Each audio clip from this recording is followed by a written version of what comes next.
Hi, good morning. Hey there.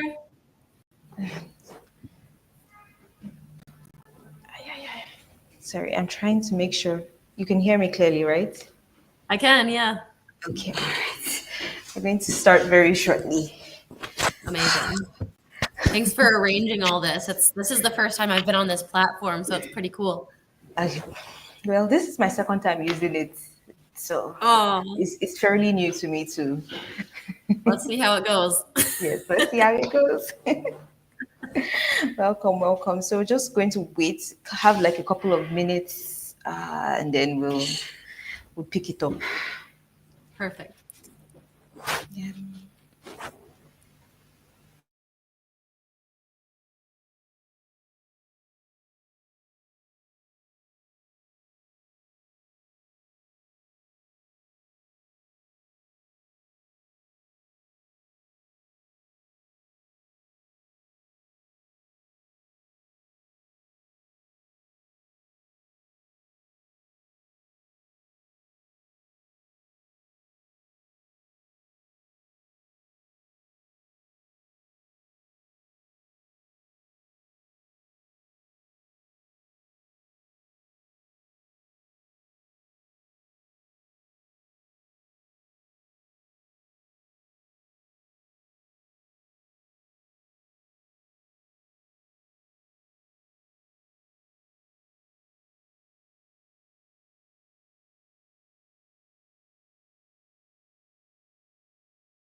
So I mean, it's 12 already, but I think we should give like a little bit of time so people can join.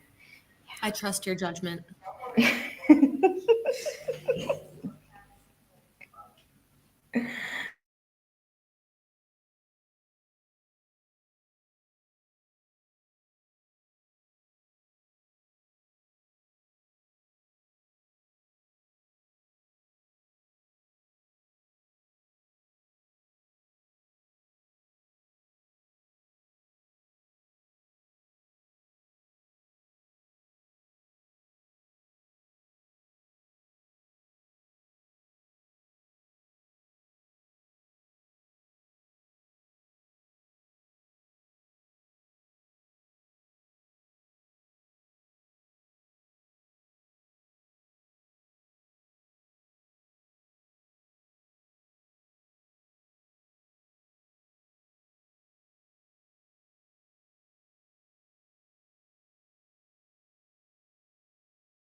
Okay, I think we can start now because we're starting to see more people pop up.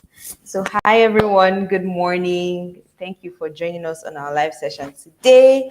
And with us we have the lovely senior recruitment manager for Into USA, Greta. Greta, please say hi, introduce yourself. Hi, everybody. Thank you so much for joining us today. Um, as she mentioned, my name is Greta. As you can probably tell by my accent, I do come from the United States, but I'm actually tuning in from Dubai, where I've been living for the past 6 years. But I'm super duper privileged. I get to work with different agencies and meet with students all across the globe. And specifically in countries in Africa. So hopefully we can get into some juicy, beefy material that'll be of use for any of you who are interested in studying in the United States. All right, thank you. So without wasting so much time, if you can, take us through what Intel has to offer for, our lovely audience. That would be wonderful. Sure. Would it be okay if I share my screen? I've got a presentation for everyone. Or is it better if I just talk off the bat?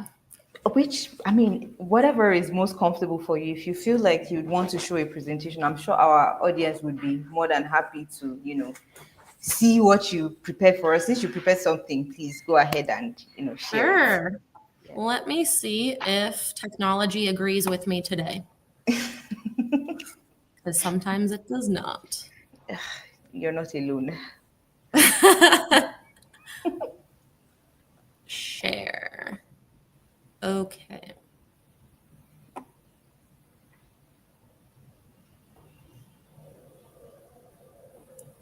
So All right. it should be showing you my slideshow, right? Yes. Okay, perfect. Well, just to reemphasize, hi, you guys. My name is Greta. I mostly go by the USA lady. So if you ever have any questions about what it's like to live in the United States, work in the United States, I can tell you from my own personal experience. But I work for a company called Into University Partnerships. And ISP knows us very, very well. So they're able to give you all the guidance on which universities are best for you specifically. But these are the universities that I'm an expert on. And currently we have 18 different universities across the United States. We also have a campus in Madrid, Spain, one in South Korea, and we just launched a campus in Dubai, where I'm situated now. Now, the Dubai campus is primarily for students who want to pursue a foundation year. And probably most of our audience is not interested in that. Probably most of you are looking for graduate degrees. But for those of you who are interested in getting an undergraduate degree, but aren't really quite yet ready to go to the US or the UK, then we do have an option in Dubai where you can just kind of hang out with us for a year while still earning college credit. I don't want to take up too much of your time, but I do want to kind of remind you of why the United States is different as a study destination than other places in the world. And really, it boils down to the kind of stuff that the university gives you in addition to top quality education. Campus life, of course, whether you're an undergraduate or a graduate student, you have the opportunity to live on campus, whether it be in the dorms. These are some off-campus accommodation that the universities provide. And of course, the plethora of food that is included in the room and board kind of package that all universities offer. In fact, students who study in the United States often gain what we call the freshman 15. It's almost expected that anyone who goes to the United States is going to gain at least 15 pounds in their first year just because of how much food we have. Of course, you don't have to live on campus. You don't have to eat the food on campus, but you'd be missing out if you didn't. The experience overall, this is really an all-encompassing sort of experience apart from just the academics. Campuses in the United States are designed to keep you engaged, keep you entertained, and most of all, continue to help you grow in all aspects of your life. Whether you're 18 years old or 80 years old, maybe for some reason you're 80 and getting a master's, who knows? But there's constantly activities going on the campus, to save you money so you don't have to go away from campus and spend money. But also just to help you develop as an individual and as probably a young adult. So this includes networking opportunities, career fairs, all the sports, hobbies, clubs, singing, musicals, every single thing you can possibly imagine. This is on campus and just designed for you to be in a safe environment where you can really flourish. In addition to that, all US universities have very robust support systems. What I mean by that is, of course, mental health, physical health. It's kind of inevitable that at some point or another, you're going to face some form of difficulty, whether it is simply missing your family back home, or maybe you're going through something financially that's very stressful for you. And US universities take this very, very seriously. And so they're all offering different services for students free of charge, just included in the tuition. Most universities will offer at least 9 counseling sessions for all students. And honestly, even if you don't have something that's difficult going on in your life, it's just nice to have some like mental health maintenance, just to talk things through with somebody who's not emotionally invested in your problems, just to have a sounding board. So that's at all US universities, and you won't really find that in other places around the world. Now, this is probably the ugliest slide that I have, so bear with me. But what Into offers is different entry points to these 18 plus universities. And most of us in this session today are probably going to want to go for what's known as direct entry. What that generally means is that you have strong academics and your English speaking, reading, writing, listening ability is very strong. And for most of us in the room here, you will not have to provide any sort of English proficiency test. And I know that you don't work in GPA system, but generally speaking, if you have about an 80% overall in either your high school or your undergraduate degree, then you're going to be able to get direct entry into any of our partners. For those of us in the room who did not do well, like myself, we have other points of entry called International Year 1 and the Integrated Master's Program and Graduate Pathway Program for those who did poorly in undergrad and still want to get a master's degree. So no matter how low your grades are, we will probably be able to place you at least one of our partner institutions. And that's really good news for folks like me who just totally blew off undergrad, had no idea what I was doing. This slide is just to kind of show you how it works. So if you have heard of the term pathway program or International Year 1, that might make you a little bit nervous and make you think, oh, well, that's going to be in addition to my program. But with Into, that's not actually the case. If you are placed in International Year 1 or going into the Integrated Master's Program or Graduate Pathway Program, it's actually built into the degree. So if you're going for an undergraduate degree, it's still going to be a 4-year program. And if you're going for a graduate degree, it's still going to be a 2-year program. You're not adding on any time to your program. These are just the basic things that we need for any application. So if you're applying for an undergraduate degree, we need your WAEC results with 5 subjects and an average of 7 to 3 or lower, where grade 1 is the highest grade. And your subjects must include English, math, and science. Of course, we'll also need a passport. And to process the visa, we will need a bank statement with 1 year of tuition plus 1 year of accommodation shown on the bank statement. Now, on that subject, that's for most people the most nerve-wracking part, getting the visa, right? We will not take any money apart from the confirmation deposit for your visa. The confirmation deposit is something that you submit when you are confirming your offer. And even that money is refundable in the case of a visa refusal. So there's literally no stake. There's no risk involved in submitting an application because most of them are also going to be completely free of charge. Now, for the graduate students, we need scores of 50 to 59 or a 2.0 to a 2.3 GPA. We need the passport, the bank statement again, and occasionally, depending on the university and depending on the program, we will require a GRE or a GMAT. But we can get those answers for you before you even submit an application. Now, I want to talk about STEM and OPT for just a second. a lot of people want to go to the United States and study a STEM designated major because they know that studying something science, technology, engineering, or maths is going to give them a 3-year post-study work visa as opposed to only a 1-year post-study work visa. And we have some foolproof ways that you can pick a specific major knowing matter-of-factly that this is STEM designated by the US government so that your chances of getting that 3-year work visa are higher than going in blind.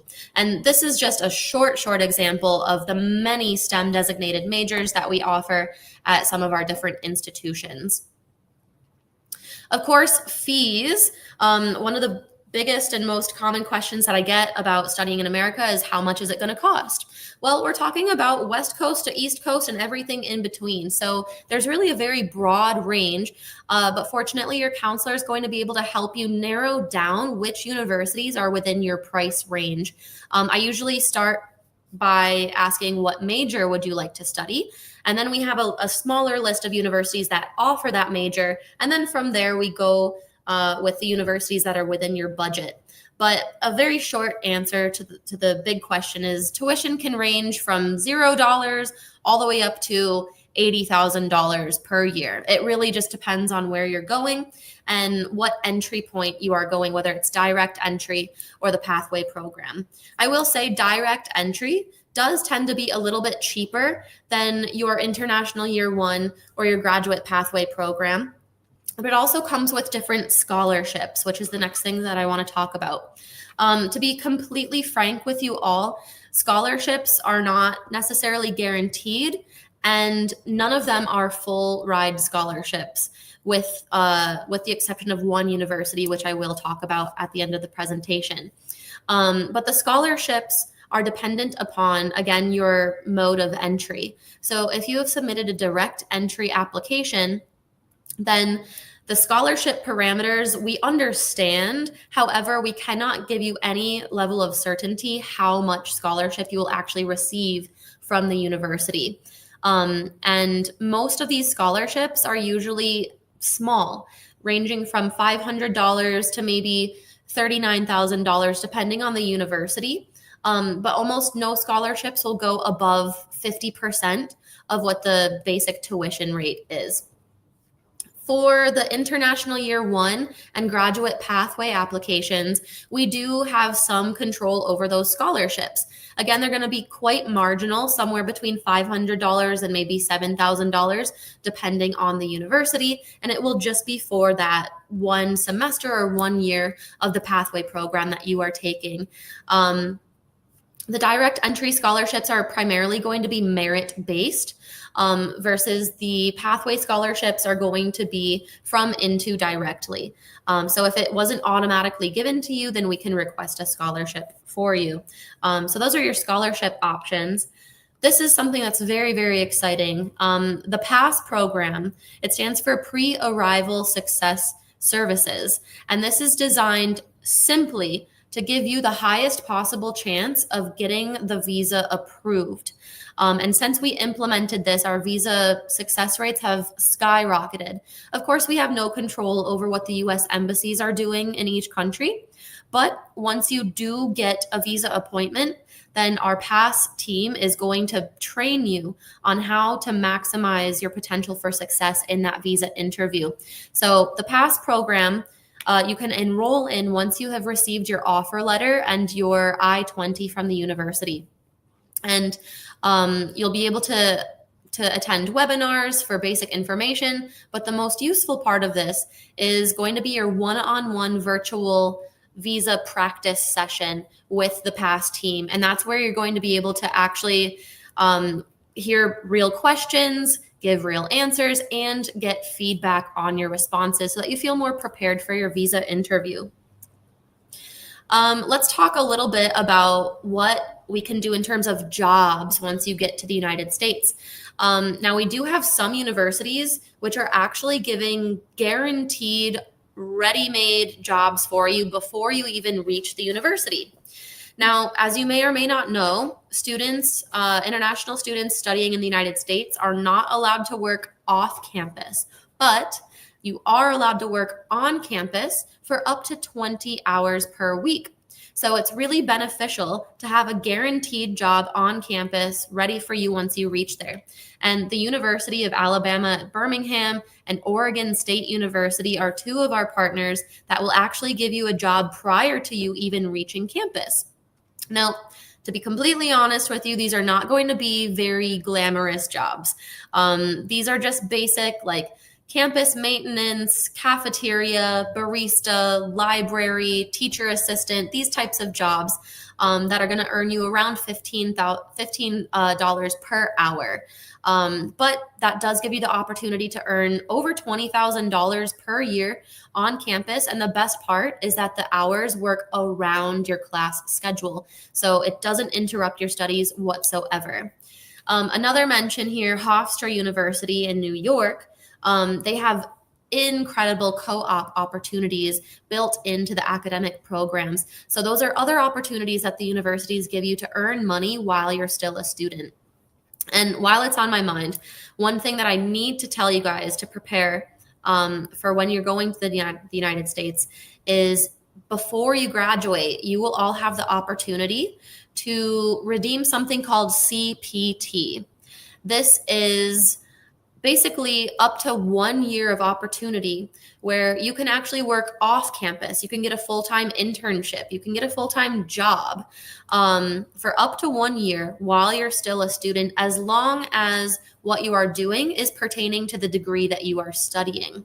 And as long as you don't do, I believe it's beyond 11 months of this CPT, then it's not going to affect your OPT or your post-study work visa at all.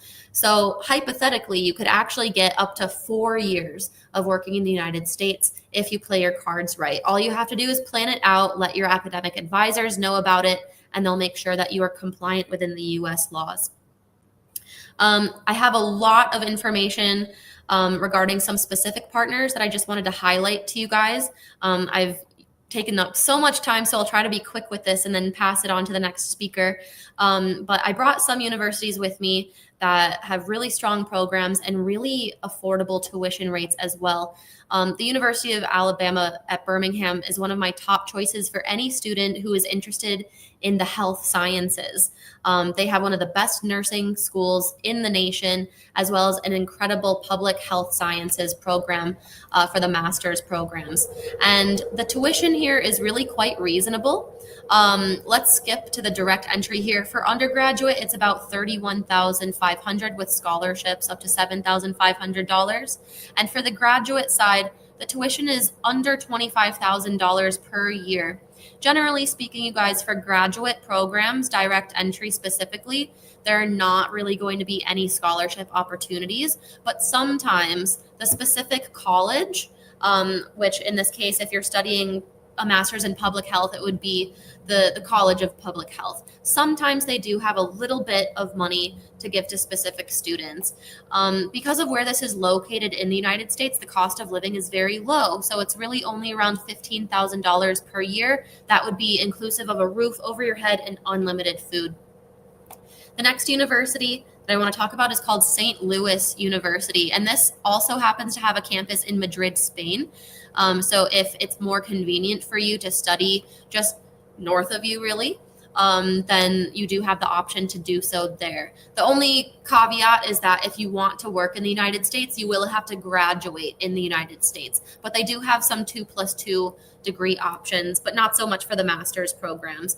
But St. Louis University is really, really renowned for a lot of their STEM programs. In fact, they have STEM designated master's degrees, which is a really good option for students who want to stay in the United States for as long as possible, but who are interested in studying business programs.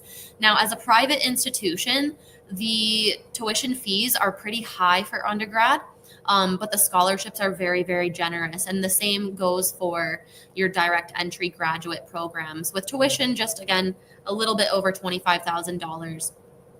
Montclair State University, this is one of my favorite universities because it is in a state called New Jersey, but just outside of literally these windows here, you can actually see the New York skyline.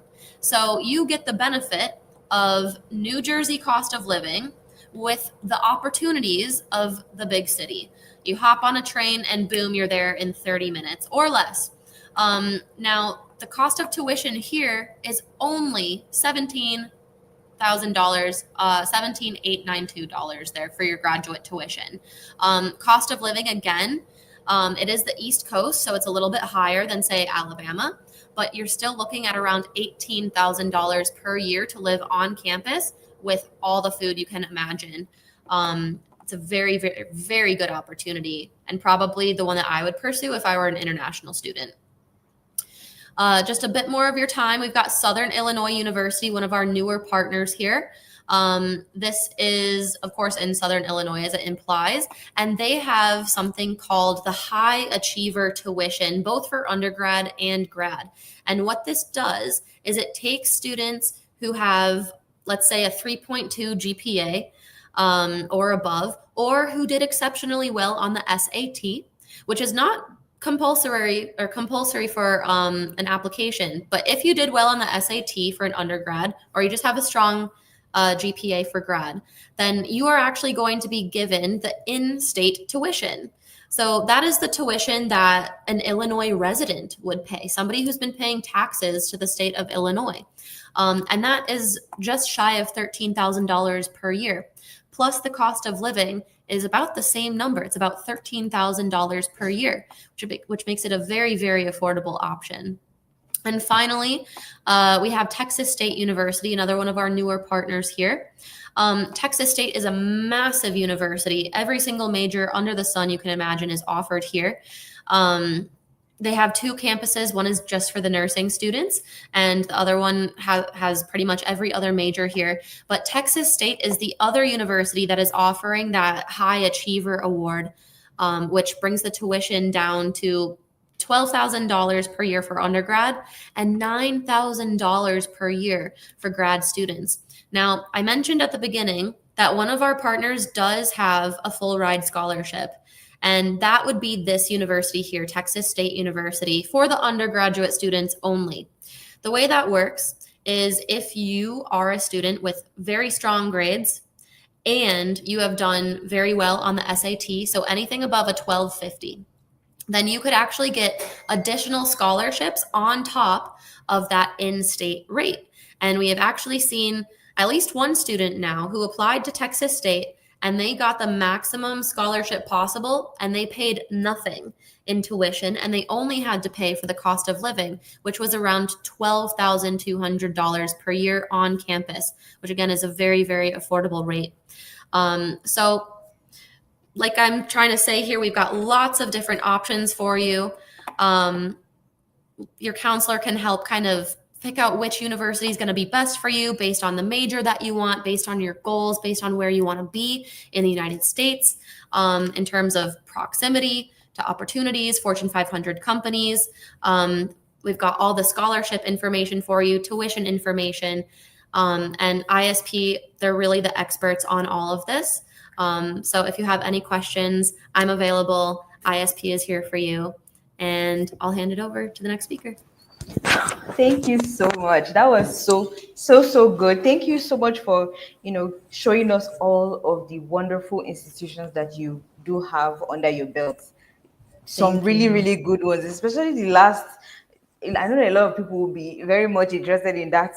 The Texas State University, since there's a very high probability that, if you have all of the requirements, then you can get free tuition.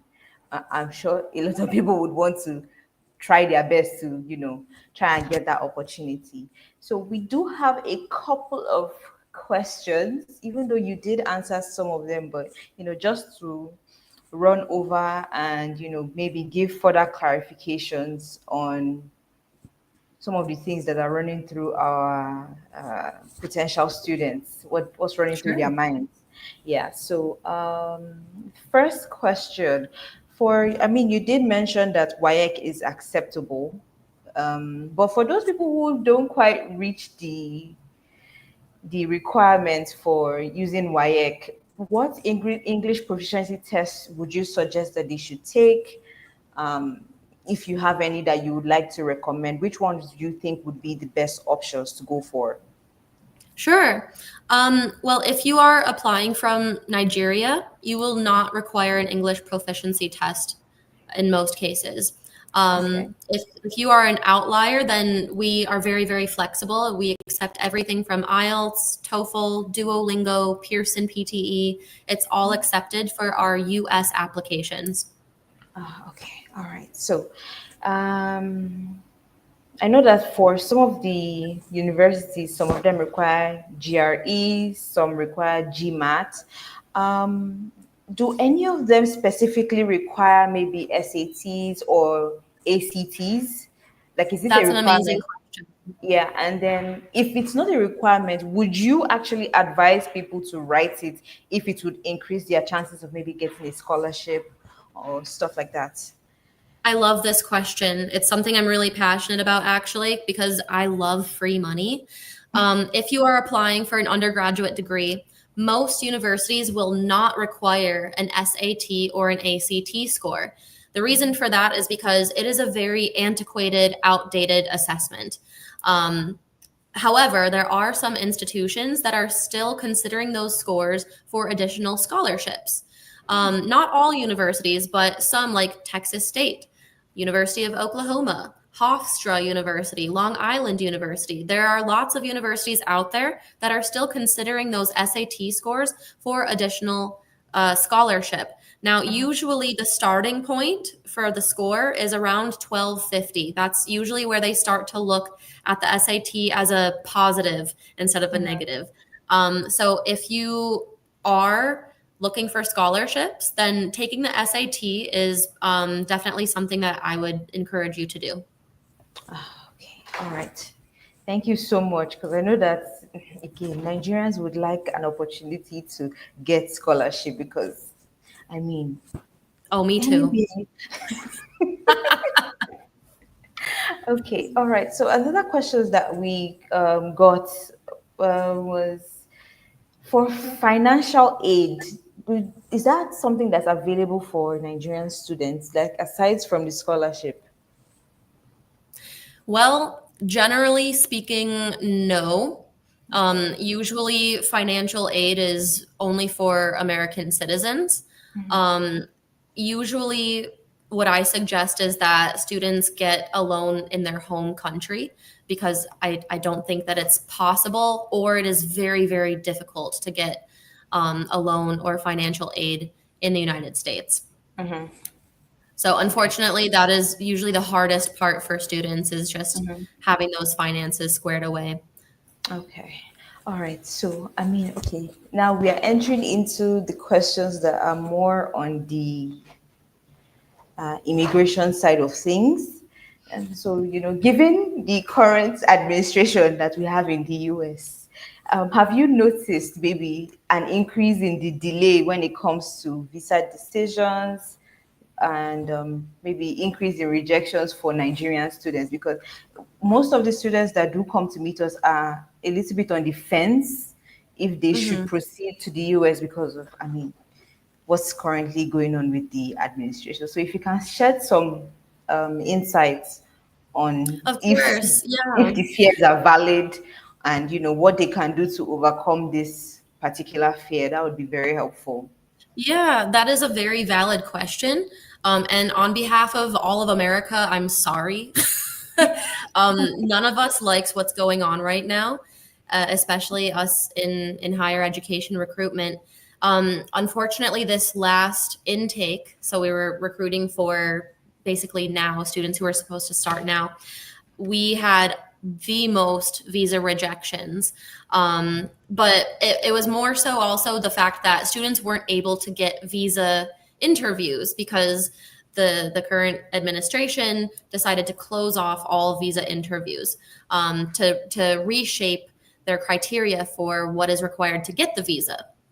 Now, that was a temporary decision. So, visa appointments are opening up. The new thing is simply that your social media needs to be visible for the last 5 years because they want to vet everything that you've posted just to make sure that you don't pose a threat to the United States.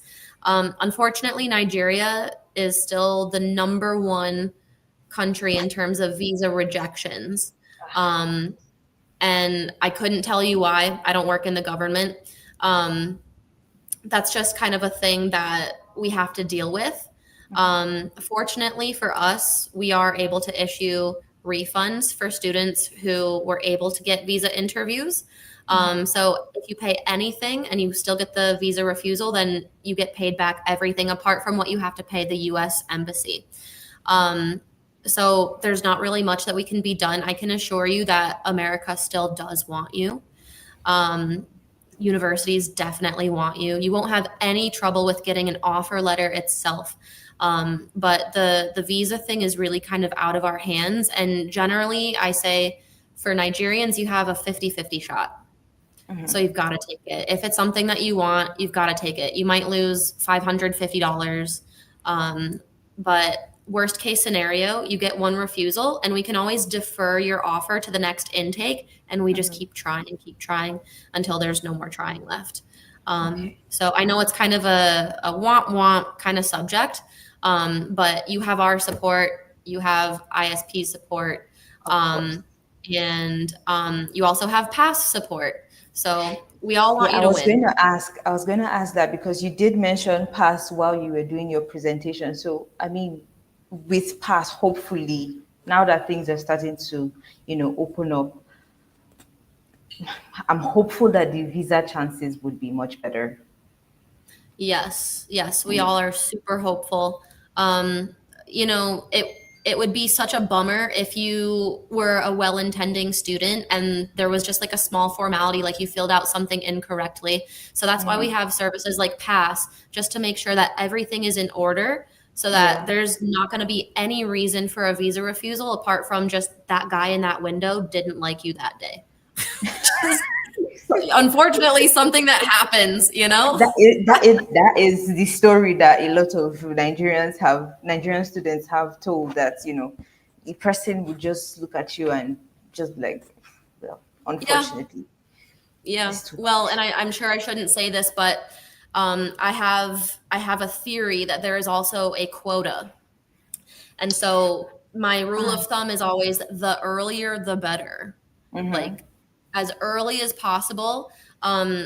We do work in an industry where we can be very flexible with deadlines, but don't count on it. Really get your applications in as soon as possible. Get your finances together as soon as possible. Get that visa interview as soon as possible, even a year before school starts. Because if there is a quota, which I think there is, then you're going to be first in line and you're going to have higher chances. Okay. There is something that happens in the visa process where finding a date to actually get your interview is the problem, especially here in Nigeria. Does Into assist students, in communicating with the school to get like an what's it called? Expedition Expedited. on, yes, for for them to get an expedited date. That's what I'm looking for. Yeah. I don't Do you think guys we're assist? able to do that, unfortunately. From what I understand, students are able to request the expedited appointment.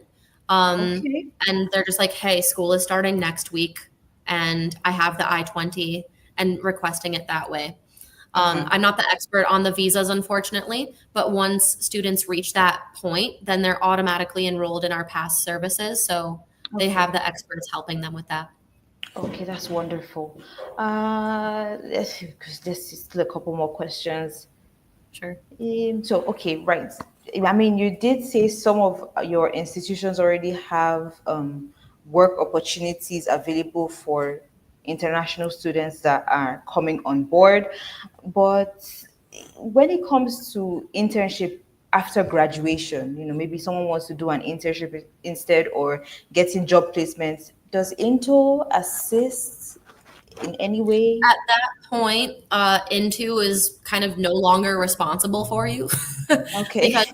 a much bigger, stronger network than Into. You will have a campus network. And that's Okay. actually another one of the things that is so valuable about the US degree. You've got the alumni network, you've got the professors, and the university is their job is to help you get a job, and most will even help you long after you've left. So I graduated from Michigan State University back in 2017, and they still they're supposed to help me if I request help. So what Oh, that that's means is they have wonderful. a network of jobs, of internships, of course, the alumni network as well. Of course, being an international student, it's a little bit trickier, and the rules are a little bit different. So as an international student, you must get this internship or this job set up before you even graduate. Because if you wait Okay. until after you've graduated, the opportunity disappears. So if you're in undergrad, you have 4 years to figure it out, babe. If you're in a graduate program, you've got 2 years to figure it out, babe. And, so you've got to hardcore be networking, rubbing noses, going to all of the events on campus. Yeah. And that's how you're going to be able to line something up before you graduate. Okay, all right. So there's just one last question, it's still on immigration anyway.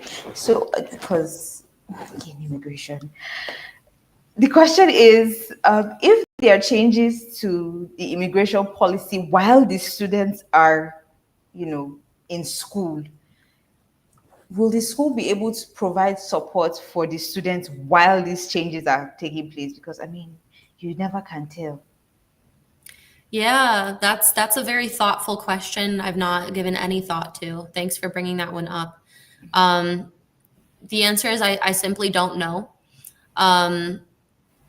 Universities in America are very protective of their students. And we saw that during COVID, when students were meant to be going home legally and coming back to renew their visas. Universities protected the students and were like, no, we're going to keep them here on campus. But this whole Donald Trump situation is completely different. And nobody really knows what's going to happen. Usually we would know that this is going to be a temporary situation because we have a 4-year fixed term, but we're dealing with a different beast this time. So nobody really knows what's happening or what is going to happen. Okay. Yeah. Okay, so we have just a couple questions on the comments. Somebody is asking again, are there work opportunities for students? Yes. That's the answer. 20 hours per week on campus. Yes, 20 hours per week, yes, on campus available. Yep.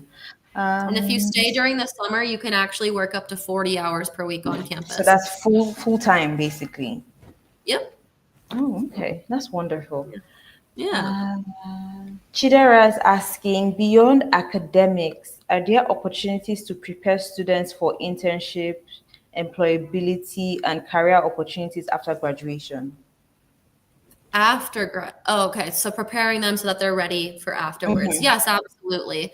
Like I mentioned before, the campus itself is designed to keep you engaged constantly. So that means that employers are coming onto campus and actually scouting students as potential employees.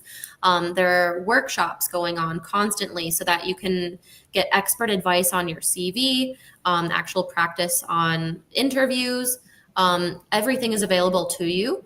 I will say you have to go to it, right? You can't just sit in your dorm room. You can't just sit in your apartment and think, oh, well, I'm spending all this money and I'm going to my classes and I'm doing my homework. You still have to pursue those opportunities and you still have to go to the events and the activities and you still have to network and you still have to try.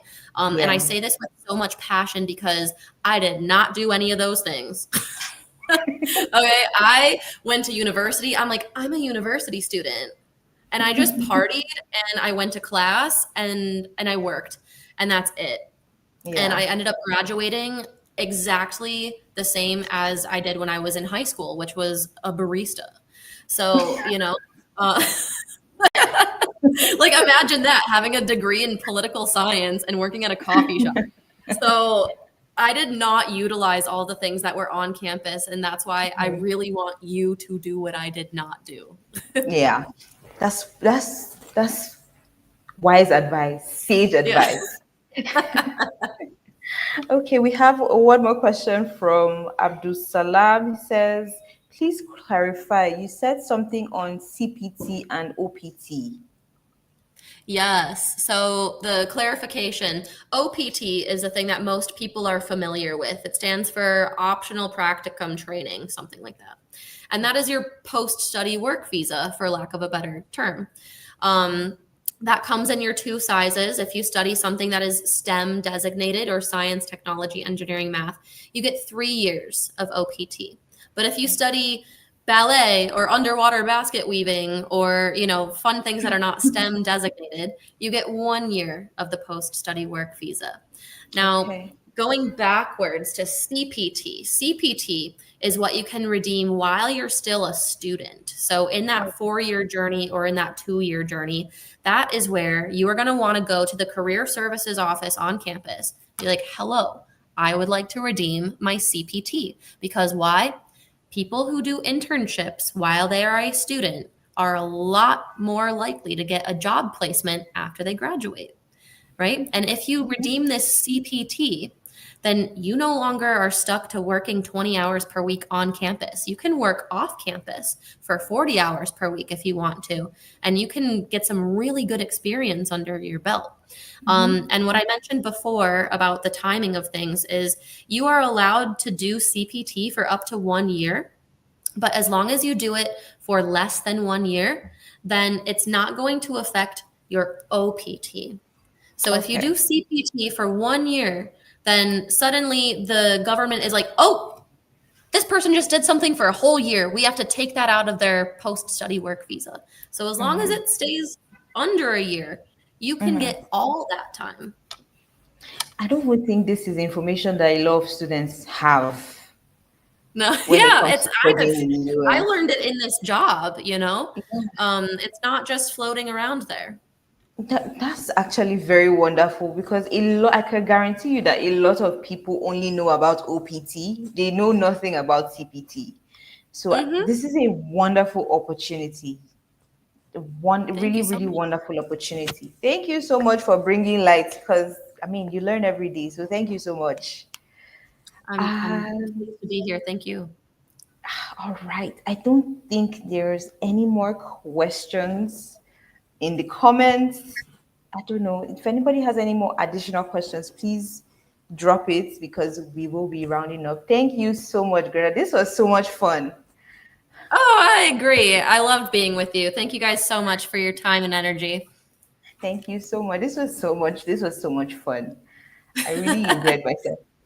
Let's If work not together that, more often. This was good. yes, yes, this was really, really good. I look forward to having another opportunity where you come and we have another session. Anytime. Hit me up anytime. All right. Okay, so All I right. don't think everybody is just saying thank you. So I think everybody has the information that they want. Sounds good. All right. Then I think it froze.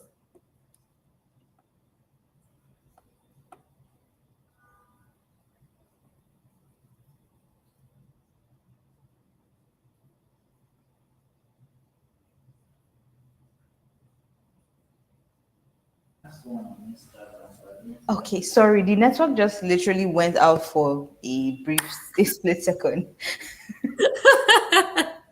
It's all right. We already got through everything. Yes, thank you so, so much. I really appreciate you coming on this session. Oh, So if there are any additional questions, please, you'll be hearing from me. amazing. I look forward to staying in touch with you. Have a great rest of your day.